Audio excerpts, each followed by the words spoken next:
Meus irmãos, uma boa noite na graça e na paz do Senhor Jesus.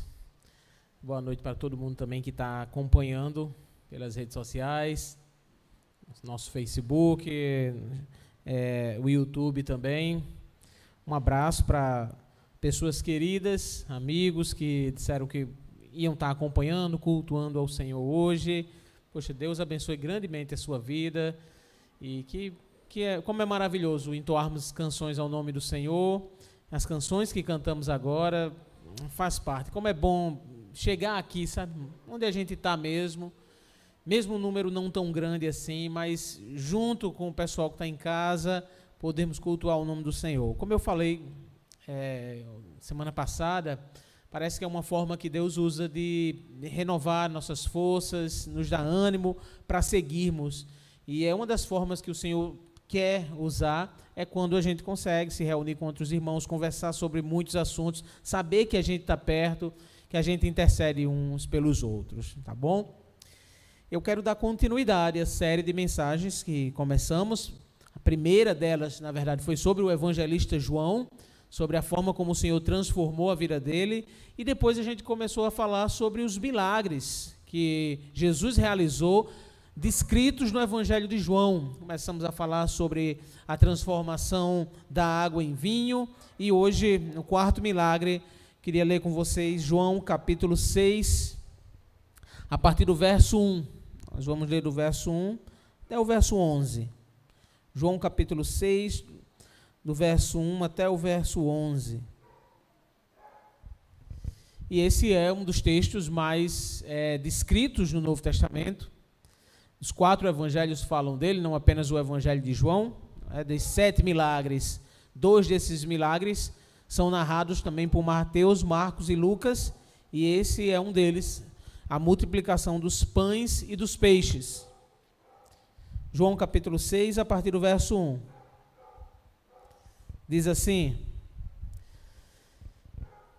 depois disso, Jesus atravessou o mar da Galileia, conhecido também como o mar de Tiberíades. Uma grande multidão o seguia por toda parte, pois tinham visto os sinais que ele havia realizado ao curar os enfermos. Então Jesus subiu a um monte e sentou-se com seus discípulos. Era quase tempo da festa judaica da Páscoa. Jesus logo viu uma grande multidão que vinha ao seu encontro. Voltando-se para Felipe, perguntou: onde podemos comprar pão para alimentar toda essa gente? Disse isso para pôr Felipe à prova, pois já sabia o que ia fazer. Felipe respondeu: mesmo que trabalhássemos vários meses, não teríamos dinheiro suficiente para dar alimento a todos. Então um dos seus discípulos, André, irmão de Simão Pedro, falou: aqui está um rapaz com 5 pães de cevada e 2 peixes. Mas o que adianta isso para tanta gente? Jesus respondeu: digam ao povo que se sente.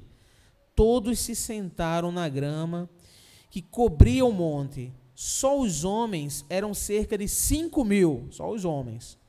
Então Jesus tomou os pães, agradeceu a Deus e o repartiu entre o povo.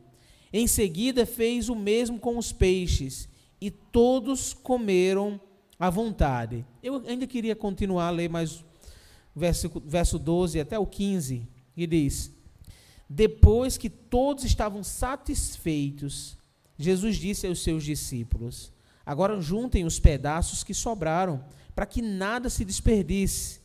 Eles juntaram o que restou e encheram 12 cestos com as sobras. Quando o povo viu Jesus fazer esse sinal, exclamou: sem dúvida ele é o profeta que haveria de vir ao mundo. Jesus sabia que pretendiam obrigá-lo a ser rei deles, de modo que se retirou sozinho para o monte. Só até aí, meus irmãos. Eu queria com vocês aqui, e junto também com as pessoas que estão em casa, orar mais uma vez ao Senhor. Pai, no nome de Jesus, nossa gratidão ao Senhor, por quem o Senhor é, pelo que o Senhor faz. Nossa gratidão ao Senhor, porque há cerca de 2000 anos o Senhor realizou muitos milagres, Pai. nossa gratidão ao Senhor, porque ainda hoje o Senhor continua realizando sinais e milagres. Mas mais do que isso, o Senhor sempre tem a nos ensinar com esses sinais e com esses milagres, Pai. E assim como foram nas outras semanas, eu queria pedir ao Senhor, nos ensina hoje também. Deus, nós queremos estar aqui atentos ao que o Senhor tem a nos falar, Pai. Ó Deus, faz isso nas nossas vidas, nos ensina a Tua palavra. Ela é Tua, Pai, não minha. E eu queria pedir, Senhor, que o Senhor ministrasse aos nossos corações através dela, Pai. Nós te louvamos, Pai, e te pedimos assim, no nome de Jesus, Senhor. Amém. Meus irmãos, semana passada nós conversamos sobre o paralítico no tanque de Betesda. Vimos que tinha já uma multidão que ia naquele tanque para ser curado por Jesus, ou para ser curado pelo movimento que acontecia ali, um conceito místico de que um anjo descia. E vimos que João se utiliza desse mito que acontecia naquele tempo para mostrar que Jesus é quem tem todo o poder para fazer essas coisas. E depois que Jesus cura um paralítico no tanque de Betesda, ele começa então a ser perseguido. Os religiosos judeus que não gostaram da cura daquele paralítico começaram a perseguir então Jesus por ter curado em um sábado.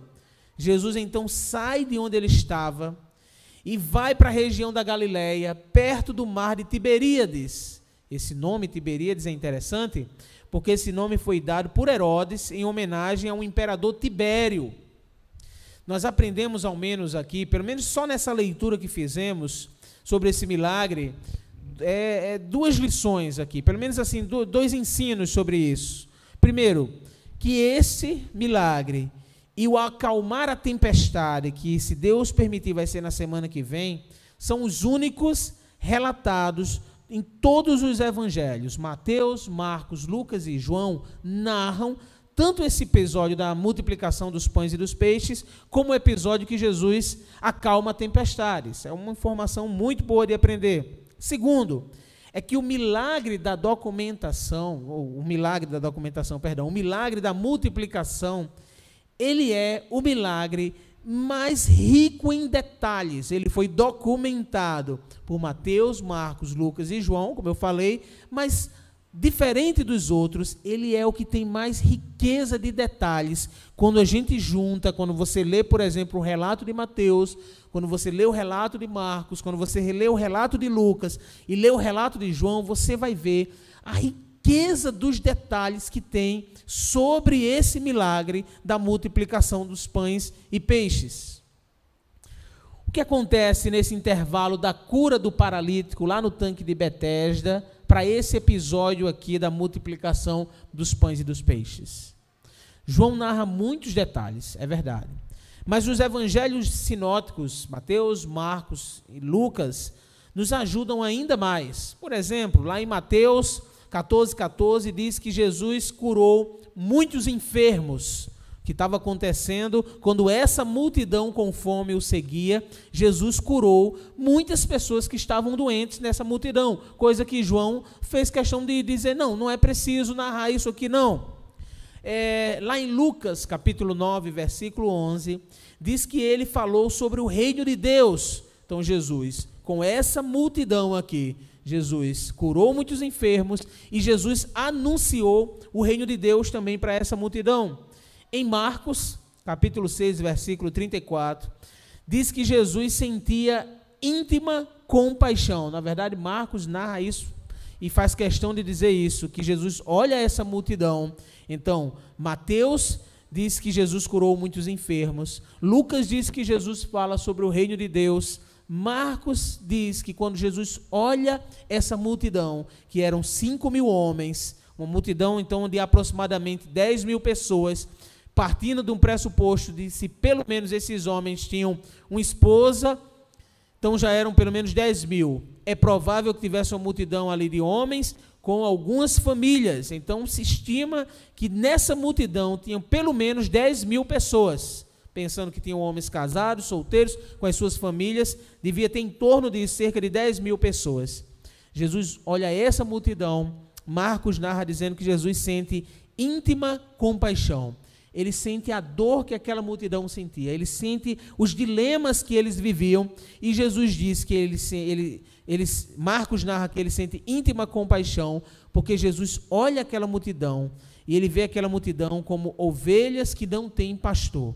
Eram pessoas que estavam sem rumo, sem um direcionamento, andando de qualquer jeito. E essa multidão é a multidão que seguia o Senhor Jesus. E realmente era uma multidão. E, na verdade, não diferente dessa multidão. Existem centenas, milhares, milhões de pessoas que são como ovelhas que não têm pastor, que estão perdidas, sem entender qual direção devem tomar, mesmo às vezes ouvindo e seguindo o direcionamento de tantos conceitos religiosos que tem.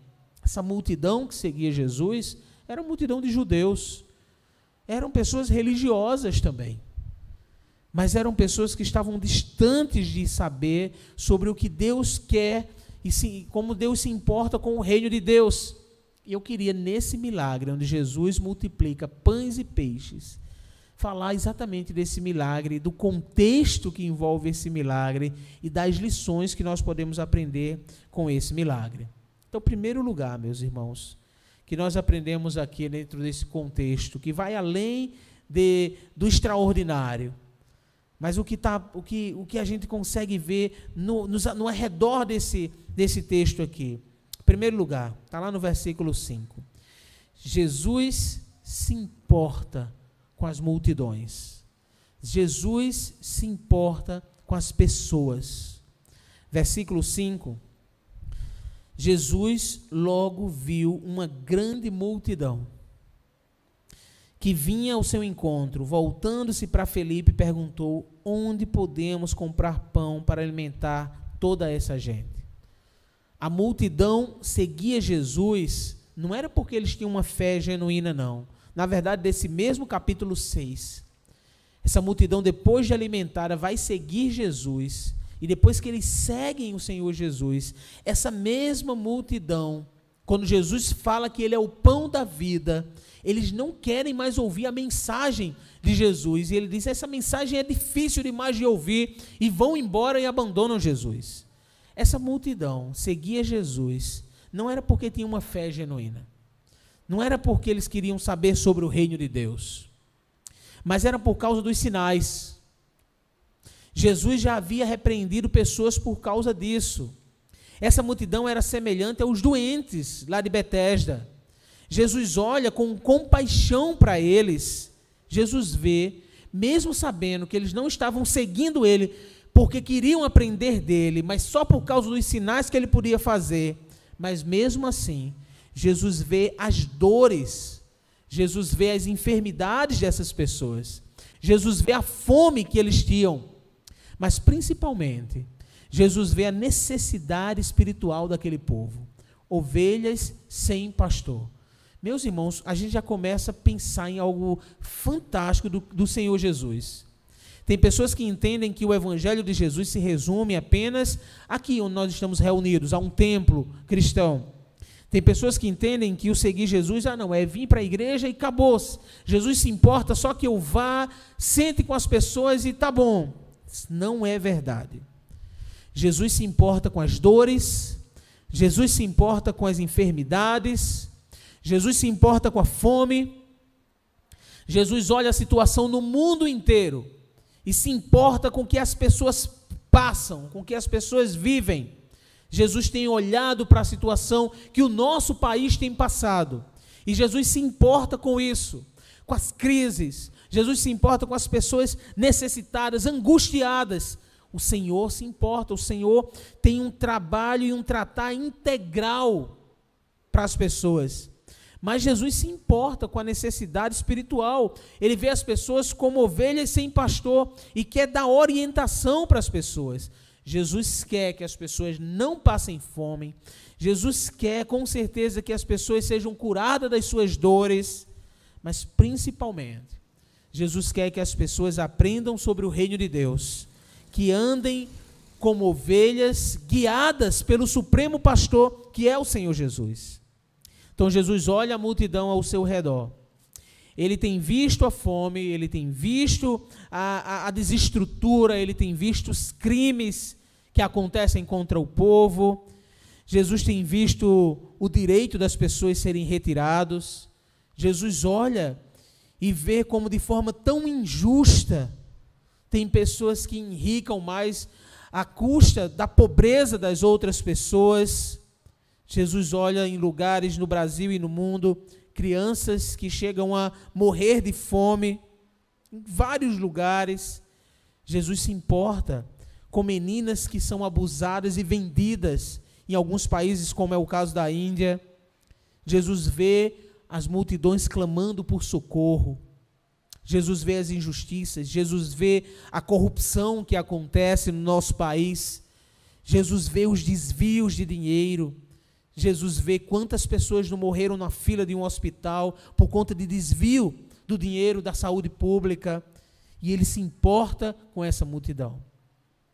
Quem já foi ou trabalha e vê num local, num hospital público, em alguns lugares, quando não tem uma boa gestão, a carência, as pessoas horas e horas numa fila de hospital, quantas pessoas não são atendidas em um corredor mesmo ali, e às vezes por conta de um investimento, por falta de investimento, por falta de estrutura, por falta de compaixão de quem deveria ter.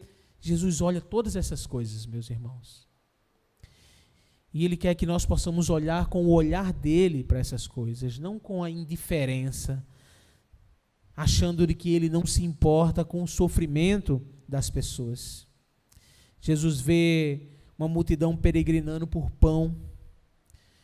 Jesus vê, e assim, pessoas como ovelhas sem pastor.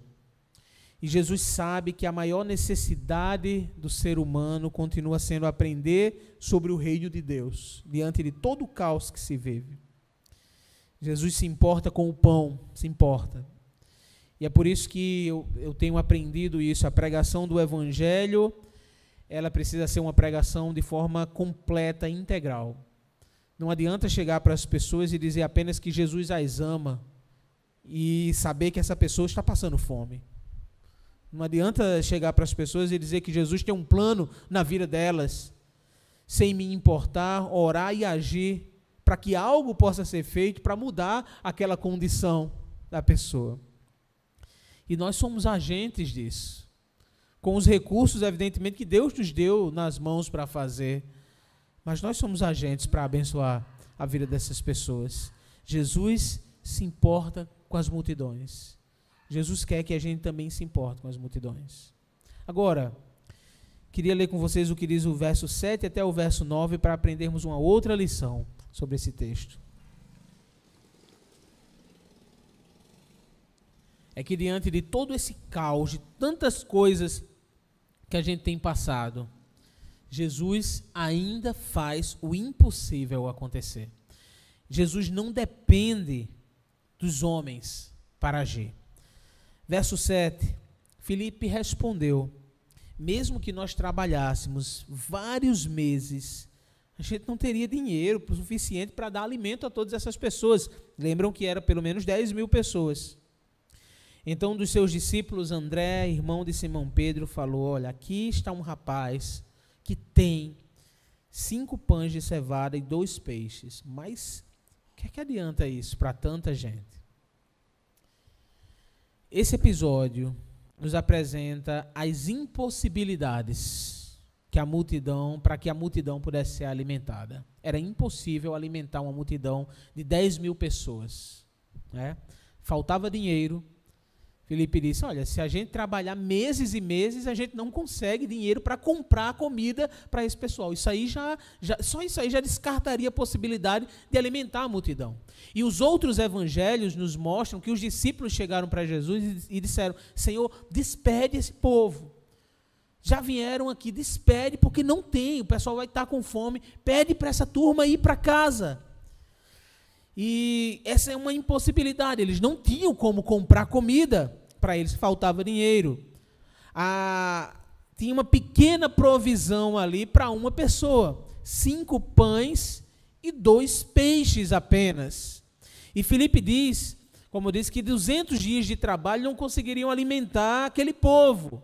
Então a gente viu, faltava dinheiro, tinham apenas 5 pães e 2 peixes para alimentar uma multidão de 10.000 pessoas. Não tinham dinheiro, não tinham onde comprar, e apenas um rapaz tinha o seu próprio lanche. Como é que isso realmente seria possível para alimentar uma multidão de 10.000 pessoas? Agora, vamos colocar esses dados num quadro, né? E a gente bota 10.000 pessoas, e a gente coloca, não, a gente tem 10.000 pessoas, quanto a gente vai precisar para alimentar? A gente precisa de pelo menos aí 200 dias de trabalho. Não temos, o que é que a gente tem? A gente tem 5 pães, 2 peixes. E vale a pena pensar no tipo de lanche ainda que esse rapaz tinha. Pães de cevada. E o João faz questão de dar ênfase nisso. Ele tinha pães de cevada. Era um pão mais barato naquele tempo. Era usado por muitos para alimentar, inclusive, animais. Não era o pão de trigo. Não era um pão inchado. Era um pão pequeno. 5 peixes. Deixa eu dizer uma coisa interessante sobre esse texto. Isso é fantástico quando a gente vai lendo esse texto, né? Normalmente a palavra que é usada para peixes é a palavra grega na qual o Novo Testamento foi escrito, chamada ictis. Essa é a palavra comum usada para peixes. Mas nesse texto aqui, o apóstolo João faz questão de narrar de que o peixe que esse rapaz tinha não era o ictis, não era o peixe comum, mas sim uma outra palavra grega chamada opsária, que era uma palavra só usada para se referir a um peixe bem pequeno. Sabe, os apóstolos, né, o apóstolo João dá esses detalhes com total intenção para mostrar de que era impossível alimentar uma multidão com 5 pães pequenos e com 5 pães pequenos e com 2 peixes pequenos. Era um rapaz que tinha um lanche para ele, vou levar meu lanche, vou seguir Jesus, tá bom. Eu não sei, dá para conjecturar, a multidão estava com fome, o cara pegou o lanche dele, Filipe observa isso e diz, olha, tem um rapaz aqui que só tem isso aqui. É como se ele estivesse dizendo, gente, só esse rapaz tem um lanche dele, o restante do pessoal está sem comida aqui. E os discípulos não compreenderam essa visão. Eles procuravam, claro, o óbvio, que era para mandar o pessoal ir embora. Eles pensavam em fazer algo apenas racional. E é exatamente por isso, por a gente às vezes só ter os recursos nas nossas mãos, racionalmente falando, que a gente não observa que Jesus pode fazer muito mais do que a gente pode pedir ou pensar. Porque os recursos, aquilo que Jesus faz, nem depende dos nossos recursos. E quando é que o milagre acontece? O milagre acontece, começa a acontecer na impossibilidade que eles tinham de alimentar aquela multidão. E aí onde Jesus faz isso. E sabe qual a diferença, não é? Eu acho interessante a gente pensar numa coisa hoje. A diferença dos milagres da Bíblia para os milagres quando as pessoas ligam a sua TV e dizem, olha, esse cara faz milagre, olha como é interessante, não é? Cura, pessoas que são curadas, pessoas que pagam passagem daqui para São Paulo, pessoas que querem o suor do apóstolo, e esses milagres da televisão. Sabe qual é a diferença para os milagres que Jesus realizava? É que o milagre bíblico, o milagre que Jesus realizava, ele é completo, ele tem propósito, ele foge dos padrões naturais, mas principalmente ele busca a glória de Deus, ele não exalta nenhum homem, ele não faz com que ninguém vá em busca do homem, mas que as pessoas unicamente honrem a Deus e glorifiquem a Deus, nunca o homem. Se a gente assiste por aí, se a gente vê por aí alguém que ora e que alguém é curado e essa pessoa recebe a glória para si, mesmo dizendo que a glória é para Deus, esse milagre não é bíblico. Mas aconteceu, alguém foi curado, mas não honrou a Deus. Nós precisamos lembrar de que tudo que Jesus faz é para a glória dele. O milagre acontece exatamente para nos colocar no nosso lugar, servos, não senhores. Pessoas que precisam se prostrar diante do senhorio de Jesus. Sabe? Eu ouvi já algumas vezes, por exemplo, a declaração, de vez em quando você, hoje menos mesmo por conta da correria do dia a dia, mas eu já ouvi, talvez alguns que estejam aqui já ouviram, talvez você que está assistindo em casa, pelas redes sociais tenha ouvido, alguém dizer, olha, se eu sou homem de Deus, isso vai acontecer, aí diz o que ia acontecer. Meus irmãos, essa é uma declaração totalmente antibíblica, sabe? A fé, a cura se manifesta quando exatamente o limite da nossa força acaba, quando a gente entende que tudo depende de Deus. Nós devemos orar por milagres, nós devemos crer em milagres, mas nós nunca podemos esquecer que Jesus não depende de nós. Portanto, nós devemos nos prostrar diante dele e clamar a ele, entender que tudo vem dele e glorificar e honrar o nome dele quando os milagres acontecem. Agora, por fim, meus irmãos, e para concluir, esse milagre nos ensina também uma lição valiosíssima. Nós somos agentes, aprendemos isso no verso 10. Nós somos agentes, a palavra é mordomos, servos do agir de Deus na vida das pessoas.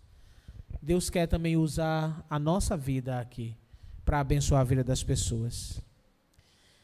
Jesus chama os apóstolos em particular, o verso 10 diz, Jesus respondeu, digam ao povo que se sentem. Todos se sentaram na grama que cobria o monte. Só os homens eram cerca de 5.000.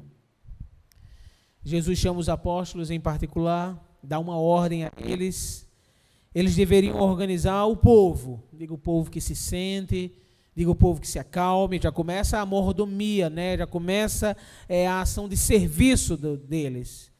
João não narra esse detalhe. Lucas narra. Lucas capítulo 9, versículo 13 diz, vocês mesmos vão dar de comer a eles.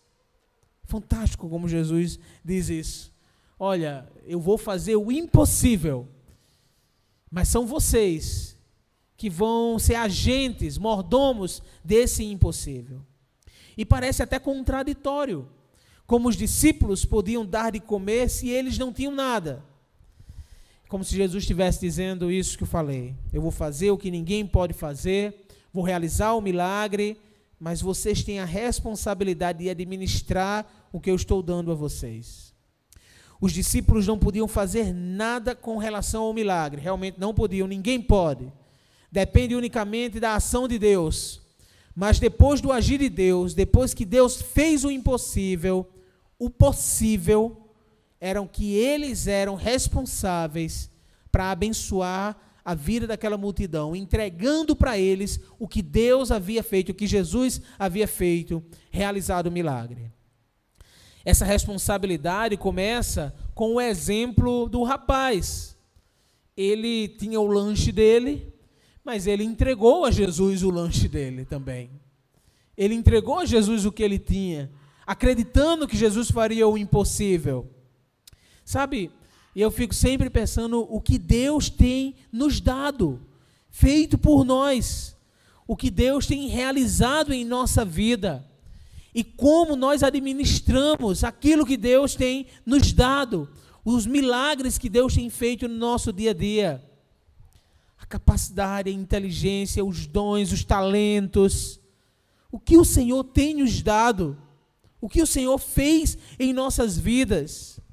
Deus não nos chama, sabe? Deus não nos chama para realizar milagres, mas Ele nos chama para que nós possamos ser instrumentos dEle, para prover também a sua obra. Meus irmãos, Deus nos chama para colocarmos em suas mãos o que nós temos, ainda que sejam alguns peixinhos, ainda que sejam pães pequenos. Deus não está olhando a quantidade. Deus está olhando o que nós temos e o que nós podemos entregar nas suas mãos. Talvez o grande problema não seja o que Deus tem nos dado, mas o que nós damos a Ele. Tudo vem dEle. Talento, capacidade, enfim, tudo vem dEle. Todas as coisas vêm dEle. E todas as coisas devem voltar para Ele, para que a glória seja dEle. Sabe, é fruto do nosso trabalho, muitas coisas de recursos materiais, da possibilidade de estudar, de aprender algo novo, é a responsabilidade que Ele nos deu de aprender e fazer. Mas vem dEle, porque todas as coisas vêm dEle, e nós precisamos colocar diante dEle novamente. Sabe, Deus nos deu e nos dá muitas coisas, saúde, oportunidades. Como nós administramos isso é nossa responsabilidade. Nós mesmos é quem devemos ser mordomos, administradores do que Deus tem nos dado. Ajudar as pessoas, investir nas pessoas, investir naquilo que é para a glória de Deus, amar ao Senhor, investir. Aqui nesse texto, disse, aqui está um rapaz que tem 5 pães de cevada e 2 peixes. Foi suficiente essa entrega para Jesus fazer muito mais. Nós somos chamados a colocar diante de Deus o que temos. Não importa a quantidade que temos, nós precisamos apresentar e oferecer a Deus o que Ele nos deu, irmãos, para que seja para a glória dEle. Eu queria orar com vocês, mais uma vez.